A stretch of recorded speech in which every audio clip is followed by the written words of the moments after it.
¿Deberían Google y Facebook pagar por las noticias que aparecen en sus portales? Esa es la pregunta que se ha fortalecido en el último tiempo, con situaciones puntuales en las que ese reconocimiento económico ya es una realidad. Es el caso de Australia, donde se impulsó una ley que obligaba a las plataformas digitales a pagar por los contenidos noticiosos. La iniciativa fue rechazada inicialmente por Facebook, que puso en marcha un bloqueo informativo, pero tras la aprobación del estatuto, la red social alcanzó acuerdos individuales con 3 editores de medios de comunicación en el país para pagarles por la publicación de contenidos. Google, por su parte, llegó a un acuerdo con News Corporation del magnate australiano de la comunicación Rupert Murdoch días antes de que se aprobara la legislación. Todos estos acuerdos son privados y no han trascendido las cuantías que se pagarán a los medios, pero según los detalles filtrados a la prensa, todo indica que se trata de paquetes cerrados de dinero y no de un porcentaje de los ingresos de publicidad, como reclaman muchas de las firmas editoras.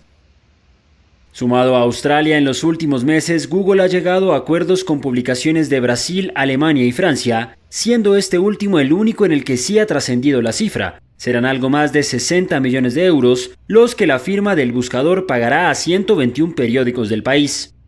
Todas estas disputas entre plataformas y medios emanan del conflicto entre la propiedad intelectual de las empresas periodísticas y 2 de los pilares del funcionamiento de Internet, la libre circulación de información y el intercambio de enlaces. En ese sentido, Mark Bartholomew, profesor de la Escuela de Derecho de la Universidad de Buffalo, especializado en propiedad intelectual e Internet, explicó la posición de diferentes cortes respecto al tema.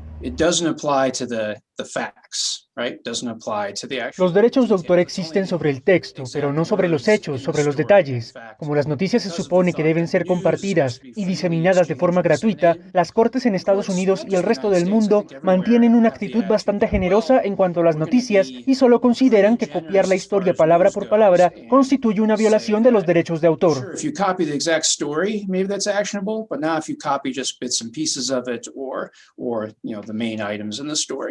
Es aquí donde radica precisamente el fondo de la cuestión. Cuando un usuario comparte un enlace a una noticia en Facebook, lo que se muestra en la mayoría de casos es el titular y los primeros párrafos, pero no la totalidad del texto, y lo mismo ocurre en Google.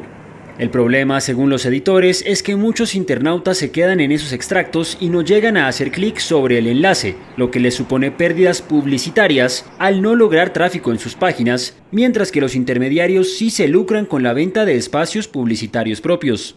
Ese botín que representa la publicidad online también alimenta el debate, pues los usuarios cada vez consumen más digital. En Estados Unidos, por ejemplo, el 86% recibe noticias a través de medios digitales, mientras que solo un 68% se informa por televisión. Ese nicho puede seguir aumentando, favoreciendo a las plataformas digitales, pero el poder y los réditos que obtengan irían en detrimento de las empresas editoras.